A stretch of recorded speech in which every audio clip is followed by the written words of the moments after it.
जय हिंद मेरे सेठ सैनियों, और आप सभी का स्वागत है आपके अपने YouTube चैनल प्रीतम एकेडमी परिवार में। और मैं हूं पंकज कुमार। जैसा कि आप लोगों का डिमांड था कि सर क्लास 12 का जो इकोनॉमिक्स है सर उसका वीडियो बना के दे, तो दोस्तों देख सकते हो आज का वीडियो क्लास 12 का जो इकोनॉमिक्स है, और इकोनॉमिक्स का जो पहला चैप्टर है आपका व्यष्टि अर्थशास्त्र का परिचय। तो इस चैप्टर के कुछ इंपॉर्टेंट जो भी क्वेश्चन हो सकते थे, जो भी एमसीक्यू क्वेश्चन हो सकते थे, वो मैं लेके आया हूं। तो ऐसा ये कहना सही नहीं होगा कि जितने भी इंपॉर्टेंट क्वेश्चन है इस चैप्टर में सारा का सारा मैं कवर करा दे रहा हूं, ऐसा नहीं।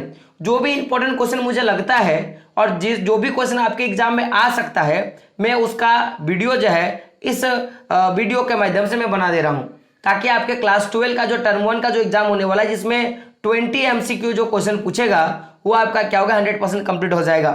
तो देख सकते हो सबसे पहला क्वेश्चन क्या है कि किसने कहा अर्थशास्त्र धन का विज्ञान है।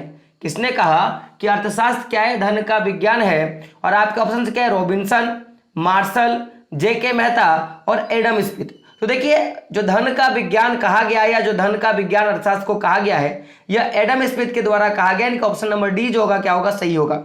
दोस्तों दूसरी सबसे बड़ी बात कि चैनल पर नहीं हो तो चैनल को सब्सक्राइब करें, क्योंकि इसी तरह के आपके जो भी क्लास 12 के जितने भी चैप्टर्स हैं उनका हम लोग क्या करेंगे, एमसीक्यू करवा देंगे, जिससे आपको क्या होगा, आसानी हो जाएगा। बात करें अगले प्रश्न पर, तो माइक्रोज जिसका अर्थ होता है छोटा, निम्न में से कौन सा शब्द है। ये जो आप देखोगे कि माइक्रो, जैसे हम लोग बोलते हैं ना माइक्रो इकोनॉमिक्स, तो आखिर ये जो इकोनॉमिक्स है ये किस भाषा का है। और आपके ऑप्शन क्या देख सकते हो, अरबी, ग्रीक, जर्मन, अंग्रेजी। तो इसका जो सही आंसर हो जाएगा क्या हो जाएगा, ग्रीक। क्या हो जाएगा, ग्रीक। तो माइक्रोज जो है वो एक ग्रीक भाषा का शब्द है।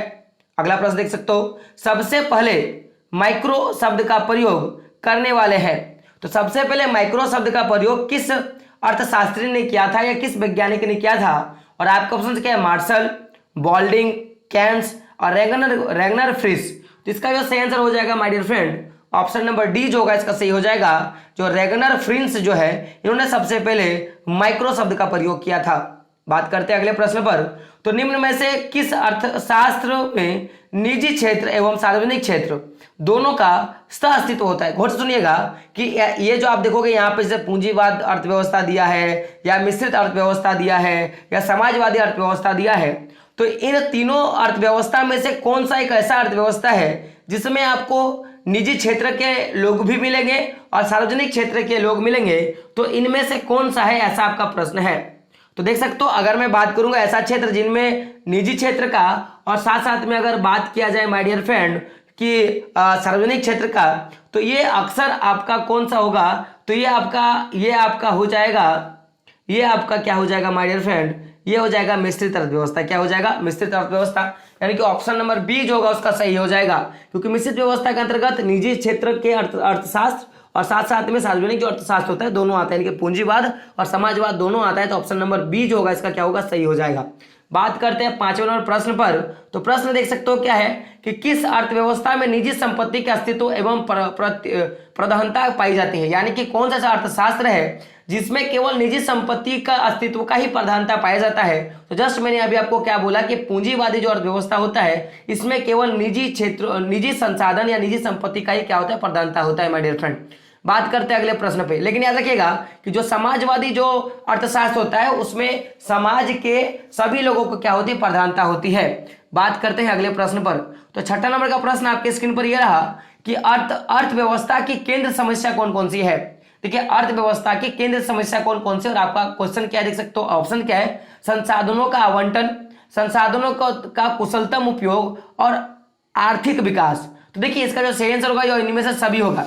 तो ऐसे कहा गया कि अर्थव्यवस्था का केंद्र जो समस्या वो 3 है। पहला क्या है कि पहला आपका क्या है कि उत्पादन क्या हो और कितना हो, फिर दूसरा क्या होता है कि उत्पादन कैसे हो, और फिर क्या होता है उत्पादन का मात्रा कितना हो। तो ये जो 3 होता है, जैसे संसाधन का आवंटन यानी कि उत्पादन कैसे होगा और कितना मात्रा में होगा, और संसाधन का उत्पादन कैसे करेंगे तो क्या होगा, संसाधन का कुशलता, और इसमें कितना मात्रा का जो हम लोग उपयोग करेंगे तो ये क्या हो गया, और कितना मात्रा का हो और किसके लिए हो, यानी कि संसाधन का विकास। तो ये जो तीनों होगा इसका क्या होगा, सही हो जाएगा।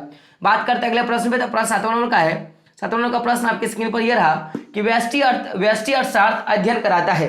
ये जो व्यष्टि अर्थशास्त्र होता है, इसे पता होगा कि इकोनॉमिक्स को दो भाग में बांटते हैं, एक समष्टि अर्थशास्त्र, दूसरा क्या होता है व्यष्टि अर्थशास्त्र। तो यहां से आपका क्या क्वेश्चन पूछा गया, व्यष्टि अर्थशास्त्र के बारे में पूछा गया है।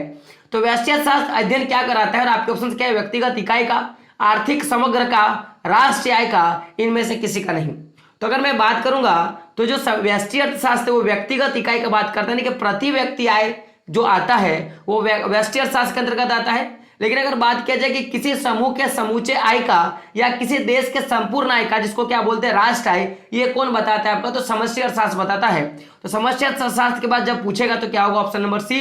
लेकिन यहाँ पे क्या पूछा, व्यष्टि अर्थशास्त्र, तो क्या होगा, ऑप्शन नंबर 1 जो होगा क्या हो जाएगा, सही हो जाएगा। बात करते हैं 8वें नंबर प्रश्न में। तो 8वें नंबर का प्रश्न आपकी स्क्रीन पर यह रहा कि एक व्यक्ति के पास संसाधन होता है, यानी कि कोई भी एक व्यक्ति है उसके पास संसाधन होता है। कैसा संसाधन होता है भाई, उसके पास असीमित संसाधन होता है, सीमित संसाधन होता है, और आपके ऑप्शन क्या देख सकते हो, ना तो असीमित है और ना तो सीमित है, या तो सीमित होगा या तो असीमित होगा।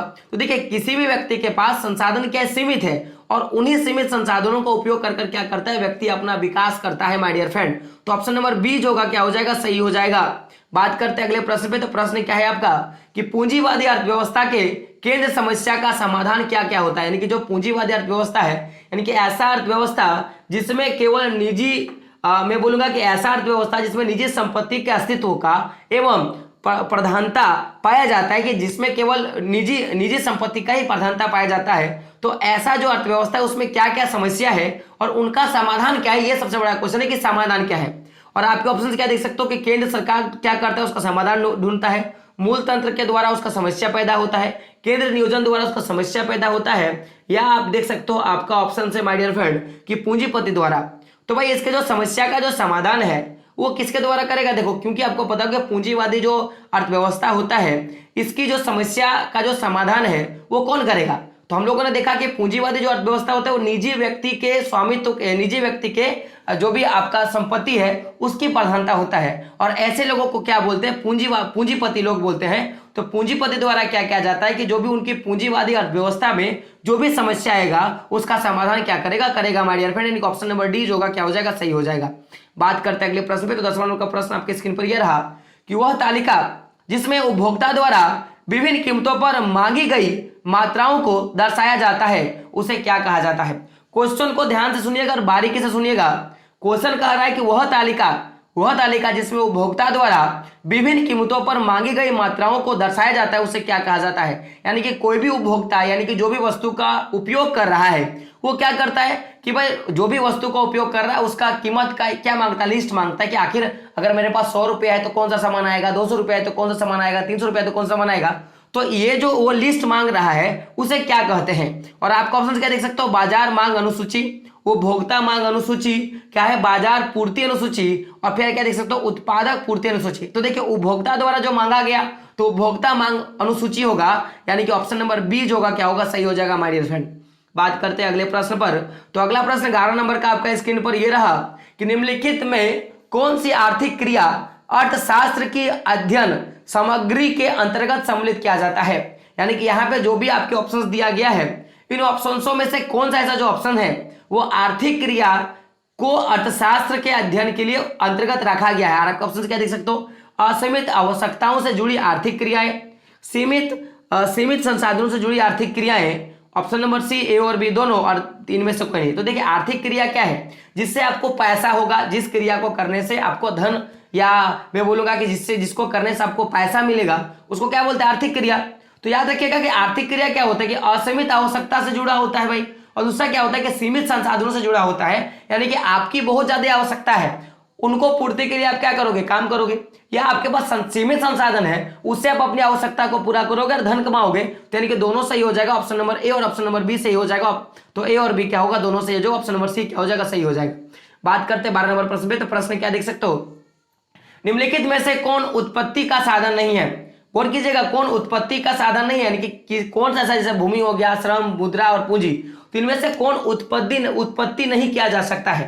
तो देखिएगा भूमि का उत्पत्ति किया जाता है, श्रम को उत्पत्ति किया जाता है, पूंजी का, लेकिन मुद्रा को उत्पत्ति नहीं किया जाता है। मुद्रा क्या होता है, मुद्रा फिक्स होता है। तो ये इसका क्या हो जाएगा, ऑप्शन नंबर सी जो होगा इसका सही हो जाएगा माय डियर फ्रेंड। बात करते हैं 72 नंबर प्रश्न पे। तो प्रश्न देख सकते हो आपके स्क्रीन पर ये रहा कि अर्थव्यवस्था की केंद्र समस्या कौन कौन सी है। अर्थव्यवस्था की केंद्र समस्या कौन कौन सी, और आपको ऑप्शंस क्या है, क्या उत्पादन हो, है ना, कैसा उत्पादन हो, उत्पादन वस्तु का वितरण कैसा हो, जो कि मैंने अभी पहले बताया था, यानी ऑप्शन नंबर डी क्या होगा इसका सही हो जाएगा माय डियर फ्रेंड। बात करते हैं अगले प्रश्न में। तो प्रश्न आपका 14 नंबर का ये रहा, व्यष्टि अर्थशास्त्र अध्ययन है। तो ये जो व्यष्टि अर्थशास्त्र उसमें किसका अध्ययन करते हैं, तो मैंने पहले बोला था कि ये क्या किया जाता है, इसमें किसका अध्ययन किया जाता है माय डियर फ्रेंड, ये आपको क्या करना है कमेंट बॉक्स में बताना है। देख सकते हो यहाँ आपको ऑप्शन क्या, राष्ट्र आय का, है ना, राष्ट्रीय उत्पादन का, एक विशिष्ट फर्म का, और इनमें से सभी। तो इसका क्या आंसर होगा आपको क्या करना है कमेंट बॉक्स में बताना है माय डियर फ्रेंड, है ना। बात करते हैं अगले प्रश्न पर। तो प्रश्न क्या है, देख सकते हो आपका क्या है कि वह तालिका जिसमें उत्पादक द्वारा विभिन्न कीमतों पर मात्राओं को, सॉरी क्या आगे देख सकते हो कुछ है यहाँ पे कि क्या है कि वह तालिका जिसमें उत्पादक द्वारा विभिन्न कीमतों पर बेची गई मात्राओं को दर्शाया जाता है उसे क्या कहते हैं। क्या देखिएगा, एक क्या था कि उपभोक्ता क्या करता है, विभिन्न वस्तुओं के उसका सूची तैयार करता है, जिसको हम लोगों ने उपभोक्ता सूची कहा था। लेकिन यहाँ पे देख सकते हो उल्टा है, यहाँ पे कहा गया कि जो भी तालिका तैयार किया जाएगा उत्पादक के द्वारा, यानी कि जो वस्तु का निर्माण करेगा, तो उसको क्या कहा जाएगा, तो उसको बोलेंगे उत्पादक पूर्ति अनुसूची। क्या बोलेंगे, उत्पादक पूर्ति अनुसूची बोलेंगे, यानी ऑप्शन नंबर बी जो होगा क्या हो जाएगा, सही हो जाएगा माय डियर फ्रेंड। बात करते हैं अगले प्रश्न पे। तो 16 नंबर का प्रश्न आपकी स्क्रीन पर यह रहा, प्रश्न है आपका कि निम्न में से किस अर्थव्यवस्था में कीमत एवं नियोजन तंत्र मिलाकर केंद्र समस्याओं का समाधान किया जाता है। यानी कि कौन सा ऐसा अर्थशास्त्र है, अर्थव्यवस्था है जिसमें कीमत को और जो भी नियोजन तंत्र है दोनों को मिलाकर केंद्र समस्याओं का समाधान किया जाता है।